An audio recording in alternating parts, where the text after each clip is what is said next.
Hello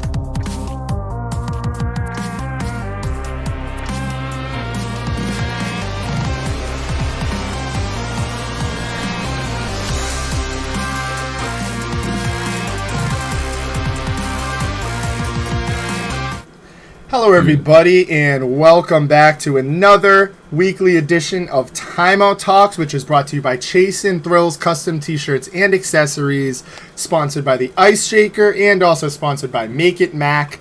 Go buy your custom Timeout Talks apparel via www.chaseandthrills.com, and you can purchase your Ice Shakers at www.iceshaker.com.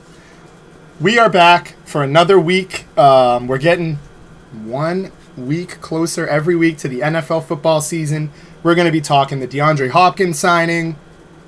We've got the running back stalemates. Is there a running back strike? I know we were talking about that in our group chat. We're going to talk about this new format in the NBA mid-season tournament thing that they got going on. Interested in hearing your thoughts on that, Ben, as well as everybody else. We're going to talk about who's in, who's out in the hottest division of baseball, the AL East. Red Sox-Yankees division. We got a lot to kind of pick apart on that. And it's finally time. I have the raffle tickets all in here. There's a bunch on the bottom, as you can see. Well, you can't really see it. There's a bunch on the bottom as well. I saw. We're going to pick from here. That'll be towards the end of the show. So thank you guys for being patient on that. And as always, we're going to get to you guys and your comments, but let's start things off kind of juicy, and let's start things off talking about this NBA format. We're going to get your thoughts on that. Some Damian Lillard stuff as well. We're throwing everything NBA. Ben, so I think it was Jerry who threw this in. They're kind of copying the soccer tournament style. There's going to be a bunch of different teams. They're all in different groups. I think the groups are already set. We can take a look at those. I want your thoughts on that. Yeah, I was a little surprised by it, Josh. I really, Rob wants this statement. Listen, Rob, I have a little fun out there. We'll leave it at that. I have a little fun out there. I'll do that Oklahoma drill again with you, Rob. Anytime, anywhere. Everyone knows who actually won that one, but listen, it's a little spotty that night, but always a great time over there. We had a great cookout. But like I said, Rob, I'll take him on the Oklahoma drill anytime. But I'm a little surprised at this format, Josh. I don't really get it. I don't really know what the goal is of this. It's kind of little soccer vibes, as you said. A little soccer vibes in there. I got to check out the groups and everything, but I was just a little surprised. Everybody saying the statement time. Listen, now, when I could do a statement, maybe I'll give mini statements throughout the show. We could do it sort of like that, but we got to get to some topics too.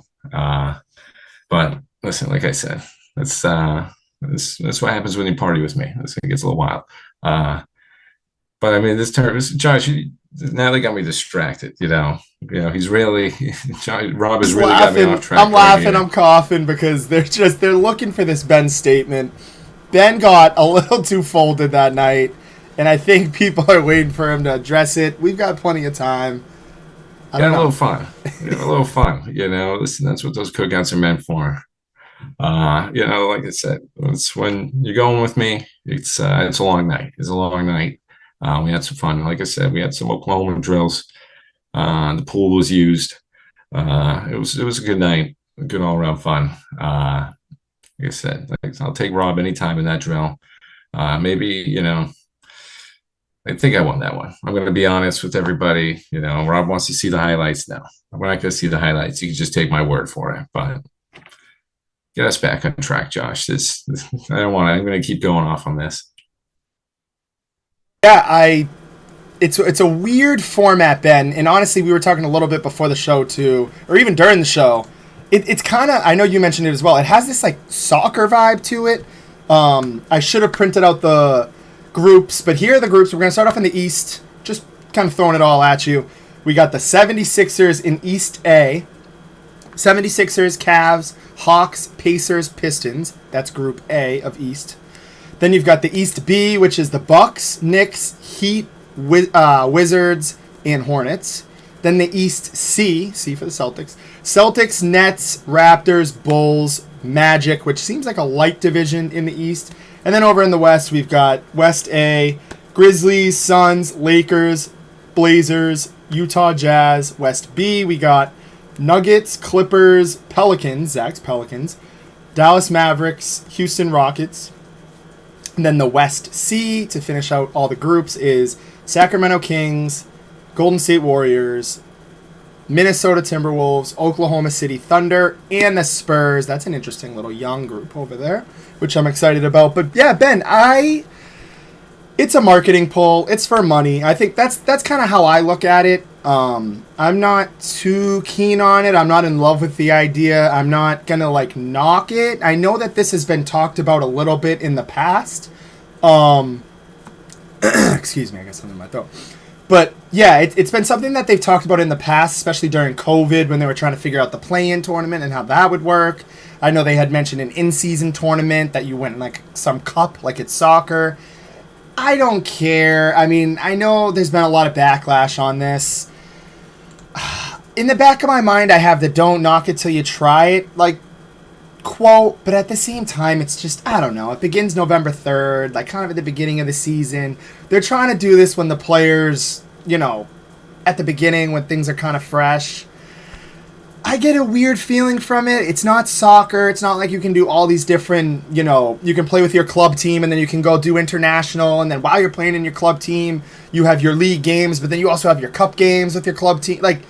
It's not like that. I feel like that's what they're trying to do. They're trying to branch out. They branched out with the play-in tournament. I think that was a fabulous idea. A lot of people knocked that before it happened. Maybe this does turn out to be good. They're trying. They're trying to switch things up. Personally, whether the play's exciting or not, at the end of the day, you're playing to win the NBA championship. This isn't the NBA championship. This is the in-season tournament that wins you a cup. I mean, that's just my thoughts. There's no mystique to it. There's no, it doesn't hold any value. There's no historical aspect like there is to the NBA championship. It's just an inaugural gold cup. I don't know.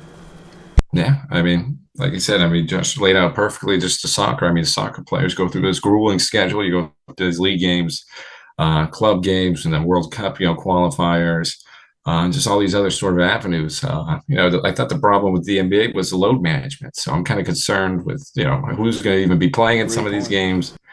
As Josh laid out, it's in the beginning of the season, but so if everyone just goes hard in these games, are we just going to see more load management throughout the season? As you said, some of these with soccer, you win these sort of gold cups or, some of these other sort of trophies that are a little more valuable. Are we really going to place this tournament? How are we going to value this tournament? Are people going to really want to go win this? It's just kind of just like a marketing poll. I wasn't really a fan of the play-in, at first, but now I really, love this. As Josh said, don't knock it till you try it, but I'm not too big of a fan on this right now. But like I said, I wasn't too big of a fan of the play-in, and I really look forward to the play-in now, seeing all those teams just try to claw their way in. Look what the Heat did. So you can't say those teams don't go too far. I give the idea a little optimism just for that. The NBA is great at marketing. They put they put one of the best products out there, sporting wise. So I got a little faith in Adam Silver. Give him the benefit of the doubt, but I just don't know. I think the load management is going to be a big issue in this one, Josh. I don't know if we're who we're going to see out there. It might be good for some of these young teams like the Rockets, Timberwolves to a degree. I just remember Josh saying that at the end. There's a nice little young division of teams, so that maybe it'll be better for some of those teams. But I think as a whole, I'm just kind of confused, and I think load management's going to be another issue in this one, Josh. Yeah, 100%. Even in that West C, you've got the Kings, Spurs, Thunder, Timberwolves. All four of those teams. Warriors are already established, but all four of those teams are super young. That'll be kind of exciting. it's just I don't know though. It's weird. Like I didn't even think of the load management. That's an excellent point. I mean, you look at guys like Kawhi Leonard who can't even stay healthy for a season. Brog, like just I don't know. The NBA struggles right now with guys staying healthy in general, especially some of the big superstars. We've seen Kevin Durant. Kawhi Leonard's gone down a lot. We've seen Paul George, Damian Lillard. The injuries are catching up to him. So it's a puzzling thing, and it's not even like the load management for me is a question, and of course that's a big factor. Is how serious are we going to take this? Are guys like Greg Popovich going to like sit out Wembanyama, or are they going to sit out Jason Tatum? Teams that are like really trying to contend, or young superstars, do they really want to risk them in these games? But at the same time, I think it's still like a part of the regular season. Like it's really confusing. I gotta look brief up on that, but I feel like the biggest, weirdest thing about this whole thing is just trying to wrap my head around even wanting to win this. Like, I know all these guys are super competitive, and just a regular exhibition game, not exhibition game, but a regular season game means a lot. But at the same time, it's like the end goal for this is the NBA championship. You're throwing in kind of a consolation prize. It matters a little bit, but it doesn't hold any weight. And that's kind of the biggest problem for me is you're going from the NBA championship to a cup that Adam Silver and company just threw in there. And I can't wrap my head around that, and I don't know if the NBA players will wrap their heads around it. I mean, you can't even get some of them for a regular season game, so it's just laid out, just kind of tough. Scooby, I get some of these comments. Scooby wants to sign up for the Oklahoma. Scooby definitely. Where was he? Where was he? Why didn't he come? I mean, this guy, he's the busiest guy I know. He's the busiest guy. Maybe he was just working on his rugby. I don't really know how you work on it. I really don't know the practice terms, so I apologize, Scooby. Jackrabbits. Speaking of jackrabbits, yeah, what are the I think they're jackrabbits. Nope. I'm already messing up. Free Jacks. Free Jacks, who won it. Didn't they win it all? Or Team USA won it all for rugby, I believe. They had a huge thing in Lowell. I think they might have. It sounded like they did. I think they had a really good season. Scooby can verify. We'll wait for Scooby said he wanted. Scooby sent me a Snapchat, personally and privately, to me saying, I need you to show this to Ben. I think I waited till you got on the show. We talked about it. I guess we're talking about it now. But Scooby wanted to hear your thoughts. He was kind of pissed at me and you because he's going, team. I believe it's Team USA. Team USA for the Free Jacks won the championship. It gets absolutely no coverage from Timeout Talks, even though we've mentioned it a little bit in the past because Scooby loves it. But yeah, shout out to them. Shout out to the Free Jacks. And yeah, I think we won the championship. I don't know. I mean, I know more about the Revolution than I do the Free Jacks. Yeah, I'm sorry, but it's true. Let's go Revolution. That's a good pull from Josh right there, too. Let's go Revolution. I mean, there we go. There's a verification right there. Hey, shout out Revolution before we get a little sidetracked from there. Freddie Adu. That guy was a legend. But yeah, I guess they won it. There was a parade, so Scooby clearly didn't see me there. I apologize, Scooby, too. I got the name wrong. Listen, 98.5 solid, Scooby. Don't be disparaging. Listen, sorry about the Jackrabbits. It was close. We were in there. I got a Jack in there. I was halfway there. We'll try to give it some more coverage, Scooby. We're giving it right now. So there's all the coverage you need. Congrats on the championship. Let's go Free Jacks. And Aaron coming in there. Rob won that one, but you need a rematch. I don't know about that. That's debatable. Like I said, everybody was feeling good that cookout. So a lot of people just maybe from a different perspective, he won that one. But bringing from the tennis. Shout out to Alcatraz beating, I call him Alcatraz. I know it's Alcaraz. I like to call him Alcatraz. Beating Novak. Huge one in tennis. Dethroning a nice little tennis bit, Josh. So we throw a little tennis in there from Chi. I forgot him, Chi. To be honest, I did forget the glasses, actually. So I was wondering why Scooby was coming in, chirping in, talking about can Ben see without his glasses. I was waiting. I don't know what happened. I didn't even see that comment. Sorry, Scooby. To be honest, I just didn't even. My eyesight's that good. I just, I forgot. I wasn't even wearing them. To be honest, so. That's whatever. That's whatever, Scooby. That's my fault. That's the free jack. So he's getting back for the Jackrabbit comment. But shout out to Chi. Nice little tennis one. Shout out to Charlie. Yep. Got to get that one in there. I believe this was Roger Federer did not compete in this tournament, correct? He was hurt? He's hurt. No, he's been retired. Oh, he's retired. So there we go. I'm way off. There we go. It's all right. It's all right. No, there's only been there's only 4 active before this. There was only 3 active, not active, but 3 players the last 20 years that won Wimbledon. It's been Andy Murray, Novak Djokovic, and Roger Federer. So wow. Pretty big one for Carlos Alcaraz sneaking in there, making it 4 and 20. So it was pretty much it was just those 3 guys circulating the winner's circle. So this guy's the next big deal in tennis. So he's going to be the next number 1. He's going to be up there with the Novaks and Roger Federer. So just remember the name Carlos Alcaraz. It's the next big thing. That's what happened. Yeah, Nadal that's what it is. Yeah, I was talking about this at the Yes, barbershop. Nadal was hurt. There you go. Alcaraz stepped up for Spain. There we go, Charlie. Yeah, here we go. The cookouts got me all frazzled. So do these comments. The free jacks, the rabbits, the free rabbits, jackrabbits, whatever we're calling them. All in between. Tony, hold your horses. We're going to get to that. That actually, you know what? We can actually roll over into that now. Tony coming in. Are the Patriots getting Dalvin Cook? All I can say right now is there is a huge stalemate right now with the running backs. I'm seeing a couple other comments we'll get to in a second. But guys like Ezekiel Elliott, Dalvin Cook, Saquon Barkley with the Giants, a couple $1 million off in salary negotiations. Tony Pollard as well didn't get signed, or they didn't agree on a long-term deal. Josh Jacobs, as you see on my screen. A lot of running backs. I know that we've talked about this a little bit in the group chat. Ben, I'm just going to throw it out there and see if it sticks.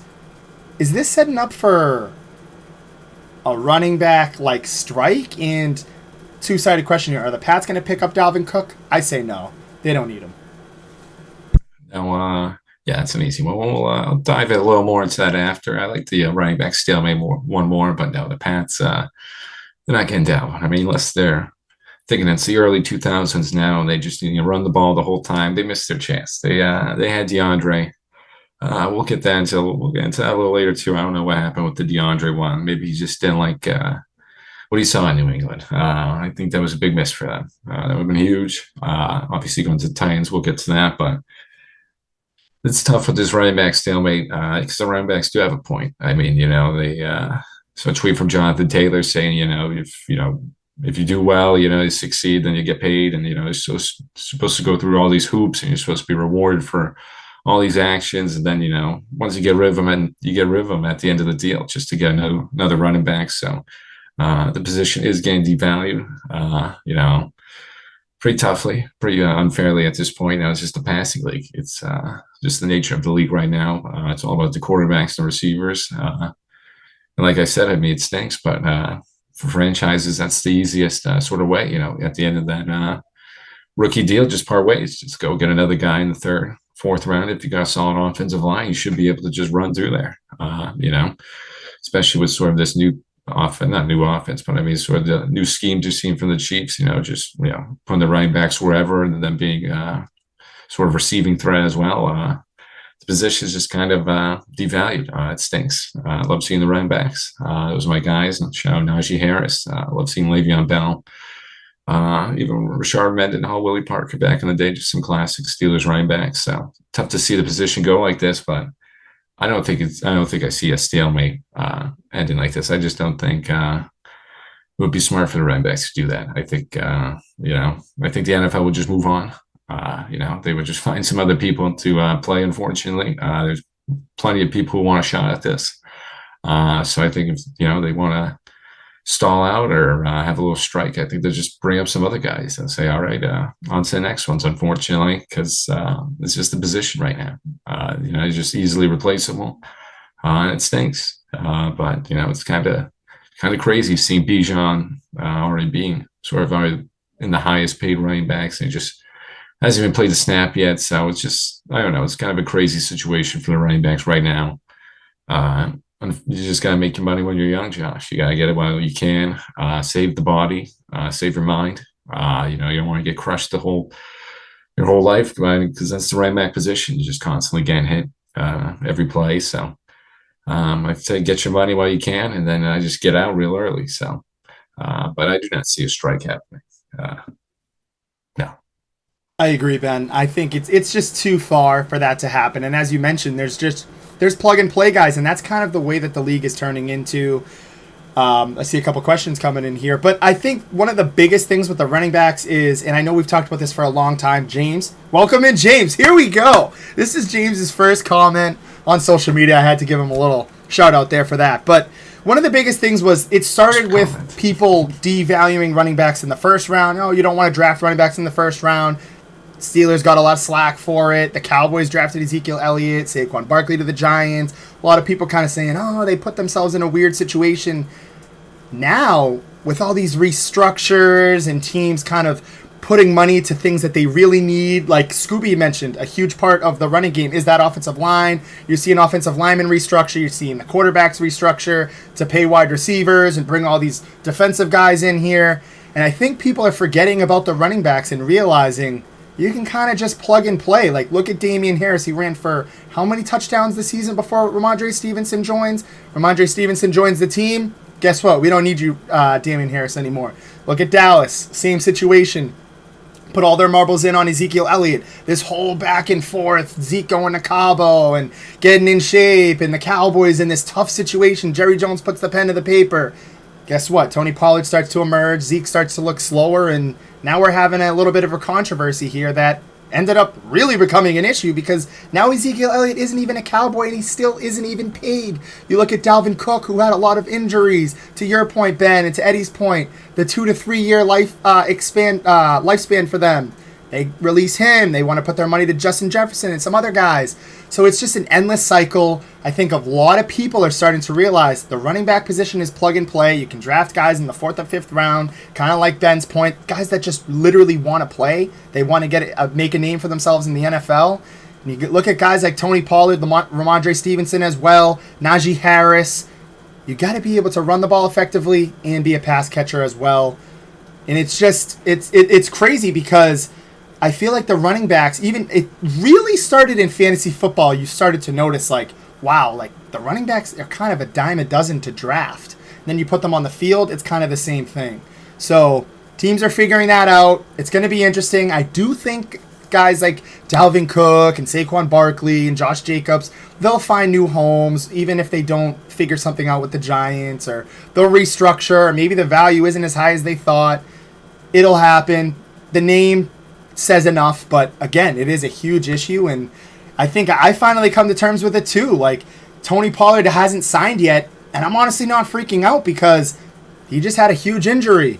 Another question is, can he be an every down back? That's another question looming in my head. And another one too is, are we even going to pay him? Even if he is a number one back, and I do think that he can be with some help. Obviously, we're not going to stick him out there every play like Derrick Henry, but again, is it worth putting all our chips in the puzzle here for Tony Pollard, or would we rather spread that money out to Trayvon Diggs and Micah Parsons? So again, it comes back to that thing of running backs kind of losing value, and it's just kind of the name of the game now, Ben. And that's why, to Tony's point, you see guys like Dalvin Cook, Ezekiel Elliott, who has really fallen off, but they haven't been signed yet, and it's showing. But yeah, we've got Eddie, fantasy owners scrambling. We got James Burke. Hello, Aaron. Just too many guys now, though. Running backs has gone up last few years.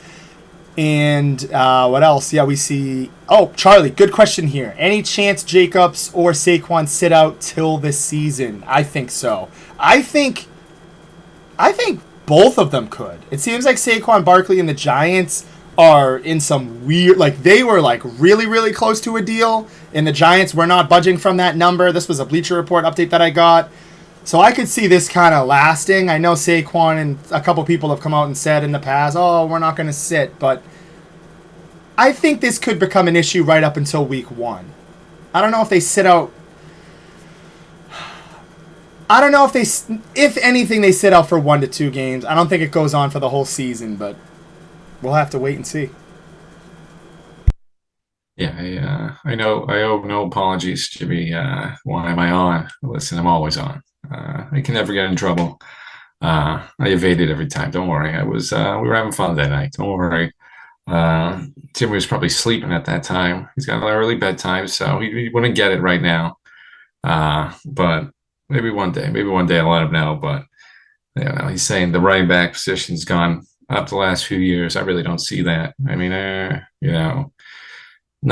I mean, Najee. It's really just kind of just 2 or 3. You kind of get your good 2 or 3 years. I really kind of I don't want to say regret drafting him right now. I don't want to say regret. Listen. I mean, Tevin Jenkins has some injury problems, but I think honestly, just obviously nobody saw Creed Humphrey being a Pro Bowler like he is, getting drafted in the 3rd round by the Chiefs at draft. I would like to have him there as well. Pretty nice for the Steelers O-line, but I just don't know how it's gone up the past few years. I know you're getting paid a little more, I guess. Jimmy's probably got yeah, he's got the stats. Here we go. Yeah, 23, 10 backs and made 10. Yeah, listen, you make some money quick. All right. Yeah, he's got a point. He's got the math. I think whatever. He's got the math. And I think to defend Ben here a little bit, I think what the issue is the value, like the high valued guys. I know Cordell Patterson's one of those guys who got paid big money. He was kind of a running back too. I think of those type of guys, yeah, they get their paycheck. They're just, like you said, kind of been trying to stick onto it. But the big names, Derrick Henry, they obviously extended, but like Dalvin Cook, they let go of. So you're seeing Saquon Barkley have a hard time. Josh Jacobs, I think he was the best fantasy running back. I think he was one of the best running backs last year, and they still don't even want to commit to him, which I don't blame them either. I think it's a lot of these star running backs who came out of the 1st round that we're seeing, all right, why are we going to pay Josh Jacobs all this money when, a Tony Pollard type, or not even a Tony Pollard, but a Ramondre Stevenson. I'm blanking on running backs for that team, but we can just plug and play a guy who can play just as well and get the job done without having to spend millions and millions of dollars. But again, I think these guys are going to end up getting their money somehow. I don't think it's going to be what they thought it's going to be, but we'll see these guys on teams, especially the Saquon Barkleys. I think Ezekiel Elliott will find a team, Dalvin Cook as well. Let Dalvin Cook come to Dallas. Throw him a 1-year, $5 million deal, whatever you got to do to get it done. But Josh, yeah, here we go, John. I would like to see that happen. But again, yeah, it's one of those things where you don't really want to take that chance anymore. You don't want to give, I don't know. You don't see that cowbell anymore. You don't see those Adrian Petersons, those Derrick Henrys. There's usually 2 types of running backs that you kind of plug and play, let them do their thing, and I don't blame the Cowboys for not wanting to pay Tony Pollard yet right away, especially after breaking his leg. And look at Christian McCaffrey. He is the prime example of what Eddie's talking about. He can literally do it all on the field. We've even had arguments. Some people said, "Oh, he kind of reminds me of the Mike Trout of the NFL." I don't know who that was, but it's kind of true. This kid can do everything, from receiving back to rushing yards and touchdowns. He's all over the place. But injuries is a huge, huge factor, and that's why we've already seen the Panthers move on from him. Obviously, the 49ers got themselves a gem there. But I'm interested in seeing what his value is going to be once his contract comes up, too, and he starts to age. It's an interesting time to be a running back and a tough time to be a running back, Ben. So I think a lot of these star guys, to defend Ben here, are the ones not getting paid, whereas those middle-level guys, your Cordell Pattersons that, can get the job done, can resurge a little bit, those guys are going to get paid. Yeah, I mean, listen, we got to obviously agree. Jimmy's got the numbers, but I think it's just that one big payday. They just kind of get you over with that one big payday, then they're done with you. We're looking for a little more value. Those multi-deal. I'm trying to figure out the word right. They're multiple contracts in your career. Quarterbacks get these massive deal, wide receivers, multiple deals. Offensive line, obviously, all these other players just getting extended and whatnot, getting these big extensions. And, for the running backs, unfortunately, it's just that one big payday, it looks like, and then you're off to look somewhere else. Like in Dalvin's case, Dalvin's just trying to go find another place, just get a couple mil. I mean, I like that Dallas idea from Josh.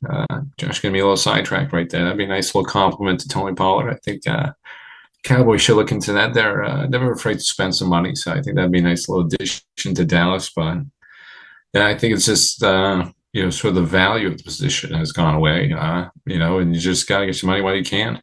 And you're not seeing these other deals like these other position players. So that's just getting these running backs frustrated because what's the point? I mean, what's the point? You're just going to go play for a team and then eventually just get let go for just somebody, younger, and we could just get a little more hit, and just got a little more endurance in you after everything you've given to them. So a little tough position right now in the NFL. Obviously, I wouldn't play that. It doesn't really seem intriguing to me. You gotta be a wide receiver. You get hit, but you get the money now. But it's just tough. It's just the way of the NFL right now. And yeah, I mean, Dalvin, like I said, hopefully, I wouldn't mind seeing him in Dallas. I'm gonna go back to that one. I like that one actually. Josh convinced me with that one after he said it. I kind of like that one because he's not going to the Pats. As Ed said, yeah, I agree with that on that one. It just wouldn't make sense for the Patriots to get another running back after missing out DeAndre Hopkins. I think the fans would go a little crazy if they bring in Dalvin. Not really keeping up with the times, but like I said, as always, Miami's an option. I like that Dallas one too, so I think Dallas or Miami viable options. But you never know, maybe Buffalo too reunites with James, his brother. So be nice to little see over there, but I think greener pastures for Dalvin. I think he'll find eventually a home, but just gonna take a little time. And I agree. I think Eddie's point here, coming to a complete, that this is, I think, where it really started to become a disaster for the running backs, and that's the Todd Gurley deal. Eddie's saying, I think the Todd Gurley deal is what truly started to open up the GM's eyes. I know we keep talking about Ezekiel Elliott, but that was right around the same time. Okay. And look, Todd Gurley started to have the knee injuries, kind of had that huge run there with the Rams, and then fell off. I mean, they started plugging in guys like Cam Akers, another one who gets hurt again all the time. So it's just, it's a plug and play. It's a revolving door of running backs all the time. It's just what it is. And we've got Eddie coming up here with this comment. I actually didn't even know that this happened until the next day that he made this comment. Dak Prescott saying he wasn't throwing 10 ints this year. Comment. My comment on that is, yeah, put up or shut up, Dak. Last year was one of his worst years in terms of turnovers. I think that, last year was a problem for him. The year before, that year that we, killed it, won the division, he kind of started to have an issue towards the end of the year as well. The thing with Dak that scares me is he goes through these these groups of games where he'll throw 2 or 3 picks a game. It'll be 2 picks one game, a pick, and then 2 picks the next game, 3 picks. He goes through a drought of just interceptions for a while. And yeah, I don't know how much I like the comment. I like the confidence from Dak Prescott. I like it. I have faith in him. I think he's a top 10 quarterback. I know a lot of people have pushed back on me on that. I have confidence in him. He's a little shaky. He shakes me a little bit. He gets me rattled in games. But I think that's a great goal to set for himself. 10 interceptions under that. I agree, Eddie. I wouldn't say head case, but I think he gets in his own head. I think he's, he is literally part of the problem there in Dallas, where they just, the Tony Romo syndrome too, where they panic, they get in their own heads, and things get weird. He gets the yips, as you've mentioned there, Eddie. We've seen it in the 49ers game. We've seen it in a couple 49ers games twice. And yeah, that's just, we'll see. I'll say he hovers around. I'll say he goes over 10. Maybe throws 11 or 12. Around there.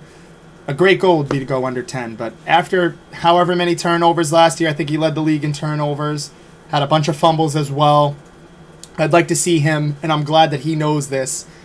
His job is to kind of do a better job of protecting the football for sure. And Eddie, yeah, he has the talent, just needs to play how he knows how. We need the 4K passing Dak back. I agree. And the low turnovers. There was a year, I think it was 2019 or the year before he got hurt? I'm going to look that up right now. Where he had right around 10 interceptions. I think a little bit lower than that. Let me see if I can find it. Dak's, 2016. Like Let's see. Yeah, it was 2021. He had 37 touchdowns, 10 interceptions. Right. And then 2019, 30 touchdowns, 11 interceptions. 2018, 22, 8, 22, 13, 23, 4. And his rookie year. So last year, 23 and 15. doesn't look so well. Only threw for 2,860 yards. He missed a bunch of games as well, but playing 12 games, throwing 15 interceptions, that's more than one interception a game. Got to come down from that number, and I'm glad. I like the confidence. I don't think it's that much of a head case call, but again, it's kind of just more like, what are you doing? Let's just put up or shut up. But at least he's aware of it. Yeah, like Josh said, like the confidence, like the optimism. A little rough one from last year, but as Josh said, he got injured. People forget that, So, it wasn't rushed back from the injury too, but he kind of, he wasn't fully healthy as soon as he came back, as soon as he was playing. So, took a little time to get him adjusted and sort of 100% healthy, if he was even 100% healthy. I know that thumb injury was kind of sort of a nuisance for him and everything. So, he was dealing with some other ailments as well, but. If you get back to those rookie year numbers, I like the 23-4. I think that was one of the most successful seasons. Just let's Rob. Let's get rowdy. Let's get rowdy, Rob. But I think he's just got to. I didn't realize it was 15 interceptions too. Geez, that's how I could look for him with that one. That was a tough one. 15 picks. Wow, that kind of caught me off guard, but. Dax, just get back to some of those rookie year numbers. Just keep it under.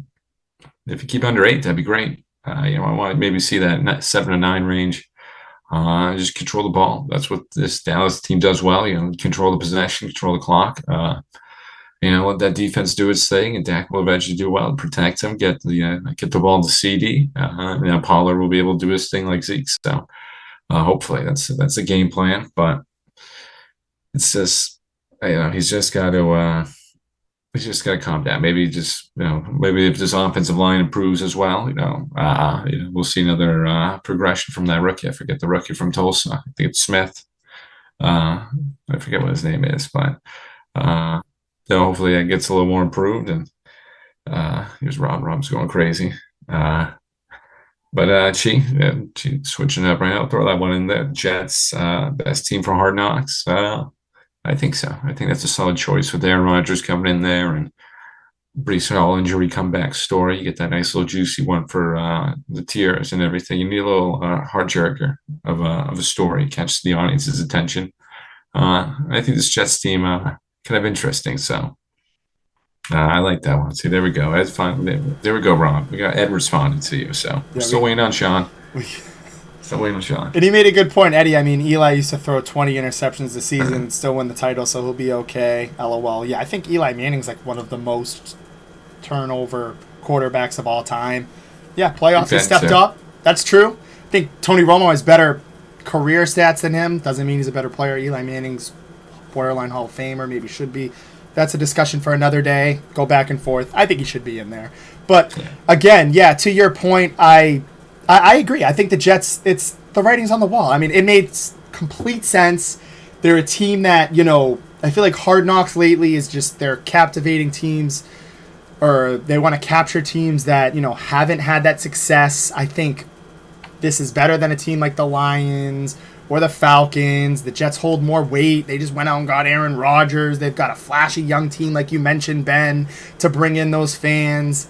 This is all everybody's talked about. I feel like one of the biggest storylines is how good are the Jets going to be? Are they playoffs team this year? How's Aaron Rodgers going to be? The media. They're like villains because it's Aaron Rodgers going there. People hate him.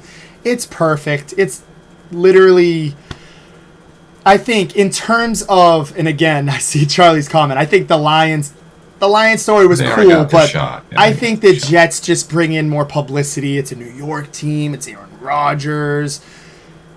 I don't know. I think in terms of media, in terms of Hard Knocks, what's going to reel in more, tell a better story, as Ben said, pull at more hearts, it's going to be the Jets. Signing Aaron Rodgers is one of the biggest things, and the only thing I can think of. Besides, Breece Hall will be good as well. Elijah Moore, they've got a couple reunions over there. They could show a little partnership with Aaron Rodgers and Randall Cobb, but again, I think the Jets make the most sense. I'm trying to think of another team that would be interesting. You always got like your Cowboys. I don't know. I'm just trying to think of in terms of like media. Like the Cowboys have been on a couple times. That's why I say them. I think the Rams have some compelling side to them. Yeah, I mean, I think the It's best tough. team is the Jets. I mean, I think they have there's so many question marks there. Like, are they going to perform? Are they going to underperform?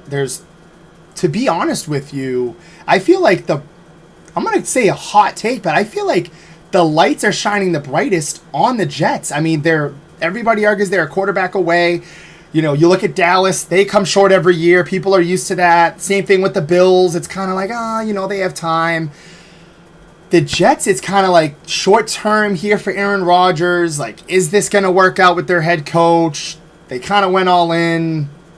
I don't know. I feel like it makes the most sense. I don't know. I went off on a whole tangent, but I think it's going to be I was compelling. looking. I'll definitely watch it. And just quick little plug here: if you haven't went out and watched There we go. Quarterback on Netflix, go out and watch it. It captures Patrick Mahomes, Marcus Mariota, and Kirk Cousins. Gives you a full in-depth dive into all of their training and everything. It's great.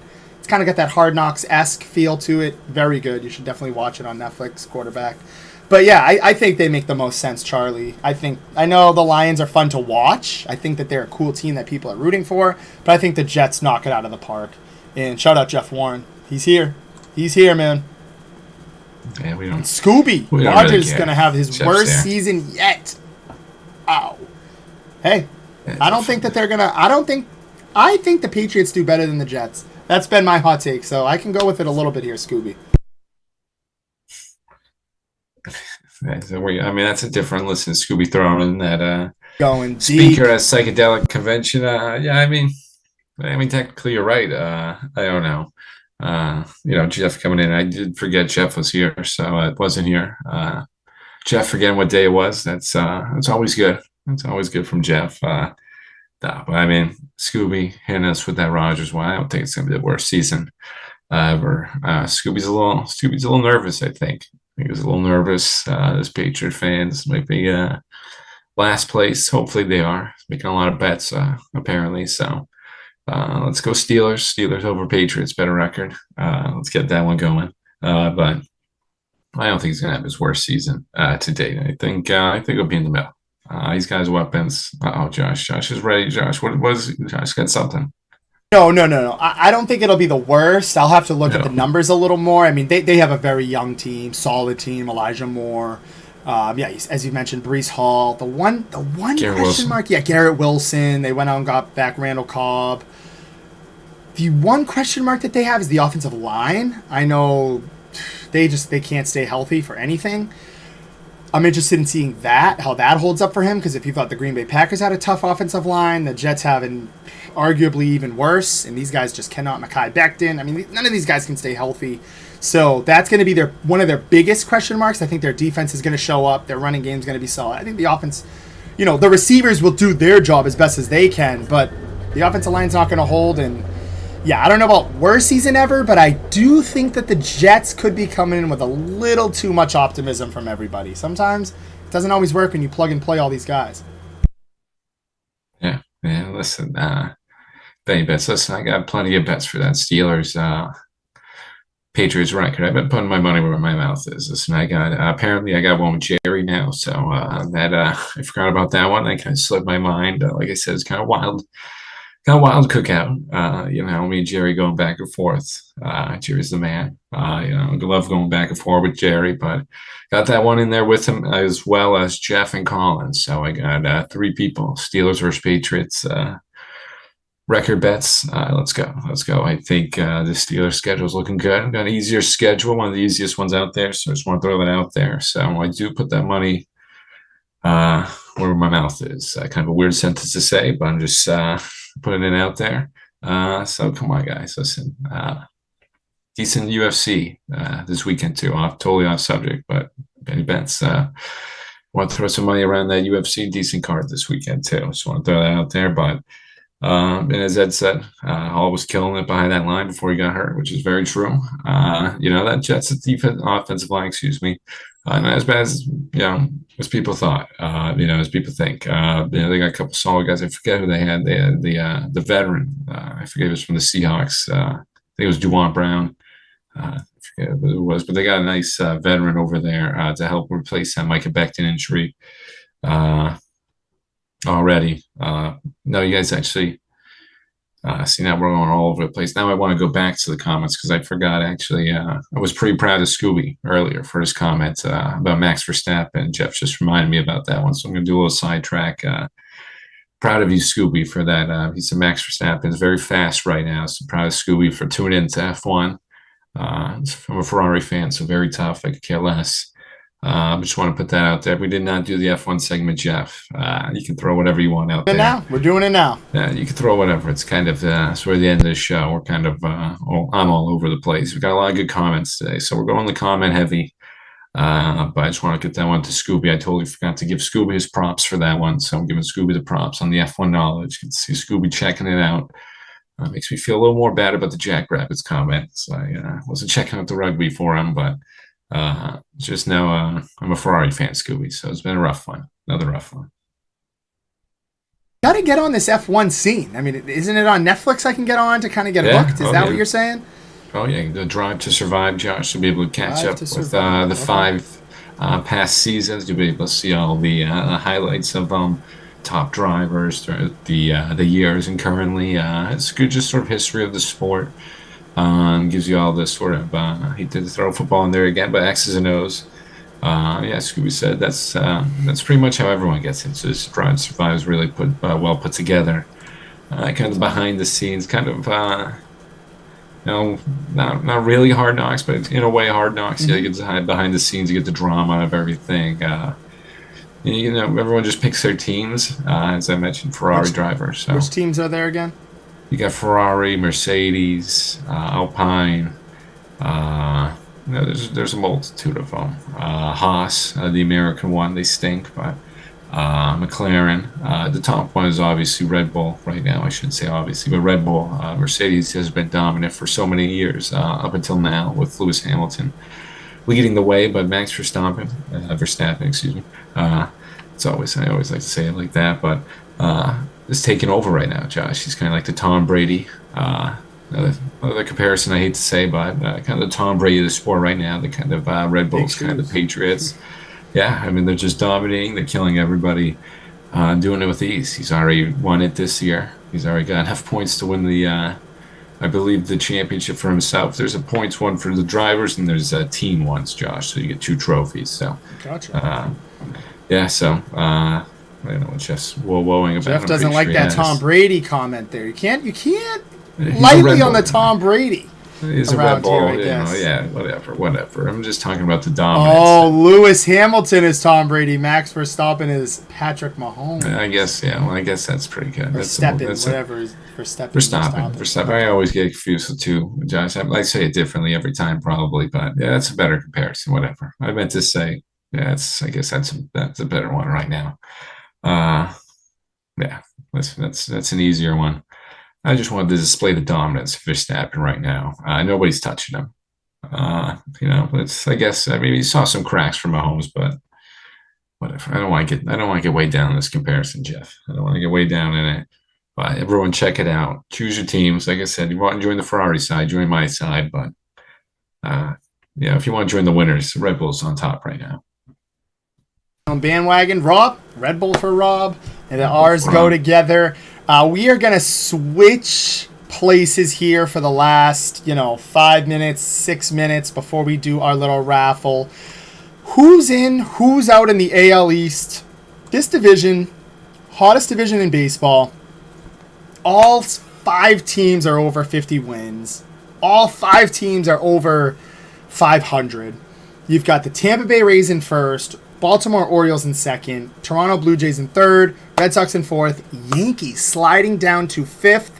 And right now you're looking at 3 teams to make the to make the playoffs. The Rays would right now essentially be winning the division, although the Orioles are creeping up. They're 1 game behind. But right now you're looking at Tampa Bay Rays, Baltimore Orioles, and Blue Jays. Orioles, Blue Jays taking up 2 out of 3 of those wild card slots. You got the Red Sox 1.5 games behind, and the Yankees 2.5 in the wild card standings.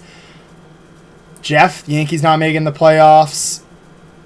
Who's in, who's out? I'm going to throw them at you right now. Tampa Bay Rays are in, Baltimore Orioles are in, and the New York Yankees are in.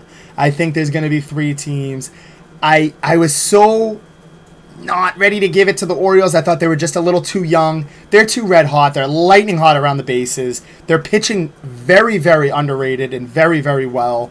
And you look at let's look at these teams. I mean, the Rays have lost 3 of their last 7. I mean, in 10 games, they've won 3 games, lost 7.